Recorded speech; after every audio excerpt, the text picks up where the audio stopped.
Oh, baby. And good morning to everybody out there. If you're getting off your graveyard shift, if you're at work, if you're getting ready for work, if you're on the roadways, whatever you're doing this morning, good morning to you on a Friday, a gloomy Friday here in the city. Good morning to Lubman. Good morning to Sam Lubman. Technical producer Joe Spadoni and you, Joe Shasky III. Boy, thought we were going to get ready for Niners and Panthers. Thought we were going to talk a little Russell Wilson and how bad he looked last night on Thursday Night Football. We're going to react to what Myers and Kerr and Curry had to say yesterday. But in case you're just joining us and you're just getting in your cars or if you're just waking up, TMZ released a video this morning of what happened at practice on Wednesday. And, of course, we got the report Wednesday evening at around 5:59 p.m. from Anthony Slater. Of course, Anthony Slater joins us yesterday in the morning roast. He had to report that there was a physical altercation between Draymond Green and Jordan Poole. And Slater mentioned yesterday how when he went to practice, there was a weird vibe. Music wasn't playing. Something was up. Something was up. So then Thursday we hear from Steve Kerr. We hear from Bob Myers. It was Bob Myers first, Steve Kerr, and then Stephen Curry. And they all basically mentioned how that tweet by Chris Haynes was a joke, basically saying that Jordan Poole's attitude's been great during training camp. He hasn't changed. He hasn't been walking around all cocky that certain people think that he is doing.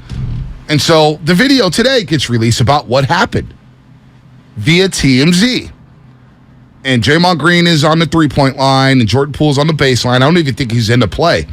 And you could definitely tell they were both talking. Now, what was said, I have no idea. No idea. But obviously, Draymond Green did like what Jordan Poole said. So he walked up on Jordan Poole, put his shoulder in Jordan Poole's face. Jordan Poole pushed him off of him. Hey, get out of my space. And Draymond Green came with a right hand and tried to end Jordan Poole's world. And then guys came in there and broke it up. So what happens here? What should the Warriors do? What do you think of the video? How's Jordan Poole looking at this? Does Jordan Poole even want to be a Golden State Warrior anymore, Shasky? All great questions. No clue. How does he not get suspended? That's the thing I keep thinking about. Like, how can you not suspend someone? Like, you have to set precedent at some level for your work environment. People have to feel like they're safe, you know. And it does feel like to me, looking at the body language of the other players on that court and just different people around, Draymond must act wild at practice a lot. Because that seemed like normal behavior. Like, right. It just seemed like if someone else was doing that, you would at least look to the left or the right if someone was jarring. I want to go back to the Steve Kerr, Bob Myers, Steph Curry thing. And I've long hypothesized and wondered out loud, when's enough for Steph Curry? He seems like a pretty reasonable guy. Well, remember that was my question yesterday. The one question that was hitting the top of my mind, not to cut you off, Shasky, but what does Steph Curry think about this? And we heard from Steph Curry yesterday. But it feels like the first time, just for me, that I've ever heard him ever really say anything that's like, I'm really disappointed in Draymond. Right. Usually it's kind of just, in a Steph way, he kind of just blows everything to the side. So I'm looking at the footage, right?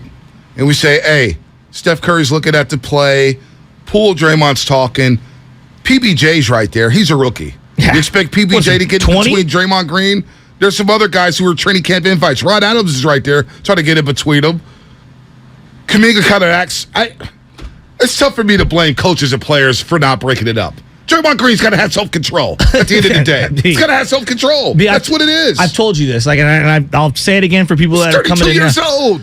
At one point in my life, and I still deal with anger management issues every single day. I'm not perfect, and I don't pretend to be some big, tough guy or anything like that. I've gotten in many altercations, and I got in trouble with the law because I put my hands on someone, not once, but multiple times. And I've had to learn through years of different things, whether it be therapy, self-reflection, people that I loved coming at me and saying that I'm not going to have you be part of my life if you don't change, and this is why I don't drink or really party like I used to at all anymore, and it took a long time.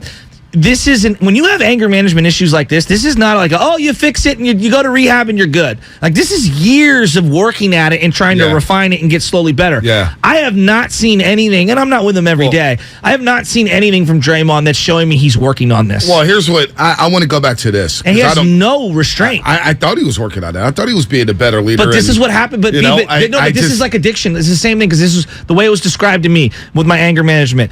You can be going well for 6 months, a year and a half. Stuff pops up, right? And then when you hit these inflection points, it's up to you to be able to have self-restraint and control and try to take a step back and do everything you can through some of the methods that they're trying to teach you of counting to 10, walking away, removing yourself from situations, finding coping mechanisms so that you don't go back and fall into the same way of resorting to physical violence. Yeah, no doubt. No doubt. We all have our demons, and you've learned how to control yours. Draymond, it feels like, hasn't gotten there yet. Here's one thing, Curry, because I was just talking to program director Matt Egan, and we both agreed that we haven't seen Curry I've never with seen that tone. Never. Think about the way he defended Jordan Poole. Here's a cut from yesterday about defended Jordan Poole with the tweet by Chris Haynes. Yeah, whatever that. There's a specific tweet that was put out yesterday about insinuating that JP's attitude or something has changed since he's been in this training camp or even, whatever time window they're talking about. It's absolute BS. Andre addressed it yesterday with his tweet, and you kind of leave it at that. JP's been great. There's nothing that warranted the situation yesterday, and make that clear. But it's also something that we feel like will not derail our season and what we're trying to build, and that's with Draymond, and, as a part of that. So the rest of it, part when speculation becomes opinion and turns into borderline fact of like what actually happened. So I hate that became kind of part of the narrative, which it's not fair to JP. Not fair at all. So, I just got a text from our buddy Coach Adam. Coach Adam Diaquiso, what up, City College, San Francisco.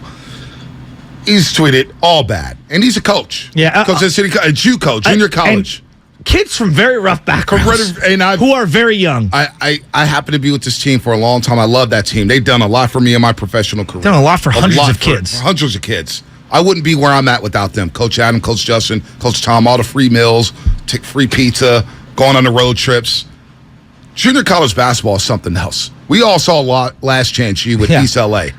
That's junior college basketball in a nutshell. Yes. So Coach Adam has dealt with all kind of situations, all situations like this, but I find it very intriguing because a lot of people are going to want to know who leaked the video. And Coach Adam goes, it's all bad, but I can guarantee you the players also have access to the practice film. Oh. To go back home, watch the practice, hey, work on this, watch what you did. Everybody has access to this. So it's just, hey, not on the front office, not on the players, not on the video coordinator. Who the hell knows? Basically what I'm saying is, who knows who leaked it? It could have been anybody. Well, let's just go back to the Draymond Green over like a body of work, right? Like his actions over time. Do I expect everyone to be a choir boy? No. Like you're talking about junior college players. Like they're not choir boys. I'm a believer in this. I don't care if you're an athlete or just a regular person. I believe that between the age, this is just my theory on life, between the ages of like 13, and for some it might be younger, till you're like 25, 26, 27, you're going to have ups and downs, and you're going to do a lot of dumb things, and it's part of the learning process of life, and I expect you to make mistakes. That's why I'm a huge believer in second, third, fourth mistakes and opportunities to overcome those. 5 chances. Of course. But at some point, I asked the question, and it's what I said about Draymond Green. When is enough enough? Right. How many chances am I allowing to give you? And it felt like to me yesterday, Steph Curry was putting his foot down saying, yeah, this is enough. This is where I draw the line. And this is Steph Curry, who's been with them a decade. And at some point, I'm hoping, and I was praying, that Draymond would mature and become, and he's still young, 32 still young. 32. But he's old in the NBA. People look up to him in the NBA. Bonte, think about what he did last year in the playoffs. Well, did he show you maturity when he was running around, clapping like he was a WWE character, getting kicked out of a Memphis game? I want to go back to last offseason because it seems like every offseason we talk about Draymond Green. And on this show, we took an Uber ride up to Summer League together. And I'm like, Shasky, what do you think of this? And we're talking about trading Draymond Green. Why were we talking about trading Draymond Green? Because he sat down with Kevin Durant, who a lot of people blame Draymond for running out of town, no matter how you feel about Kevin Durant. And he sat down with Kevin Durant, and he threw Steve Kerr and Bob Myers under the bus. And said, Steve and Bob messed the situation up. And I said, and I was just like, damn. And so I remember when you came out, you said, you know what, Bonte, Draymond has got to go. Enough is enough. People were fed up last offseason about him ripping Myers and Kerr. And we sat down with Myers I at Chase thought it Center. was so We unnecessary. brought Myers over to Chase Center, and you asked him, and I saw it on Bob's face. And remember, I pivoted. I was like, "Yeah, we don't need to talk about that." Because I could see it on his face. But he was not happy about that. But to me, as we're talking about what he did last year with KD when they sat down, the key for me was it lacked self-reflection, which has been the problem with Draymond Green since day one. He does these things, and then it's never his fault. And then he doesn't learn from them, and he repeats them. Dude. So, to me, it's not one thing. It's not two things. It's a pattern of things that he's done over a decade. It's a lack of accountability. Exactly. Be accountable. I tell young people all that when I'm, my buddy he goes to Oregon. Miles, Ralph's son, is going to Oregon. Yeah. Amani, who just finished his fellowship at KCBS. There's a bunch of people I talk to, young kids, classes. Just be accountable. If you make a mistake, be accountable. I'm asking you this one because I was thinking about this, and people are going, you're jumping the gun. I'm asking you out loud. If you're selling merch at the Warrior store, how are you going to sell Draymond Green stuff to kids? That's tough. But these are the things corporations have to think about. How can you sell them to our company? How can this guy be the face of a franchise? Well, we know Steph Curry's the face of the franchise. Of course. So that's... But that's what makes Steph, and that's why he's so great as a pitchman, and that's why every team in every sport wants a Steph Curry. They're so few and far between. I just look at Draymond Green in the work setting, whether it's basketball, football, baseball, whatever. You cannot allow employees to be swinging on each other like that in that setting. Do fights happen? Of course they do. Yeah. Seeing that video footage, and again, Jordan Poole is no saint. Jordan Poole's no saint. He did something. I don't know what. There's a pie chart of culpability. It doesn't warrant a punch, Shasky. I'm with you. I don't care. This ain't the streets. I'm with you. This ain't Saginaw, Michigan. But this ain't Fillmore, California. You're in a practice facility and a corporation. But it also... Because the emotional abuse and verbal abuse does happen, and we don't know what has preceded this for weeks, months, years, days, hours. We don't know.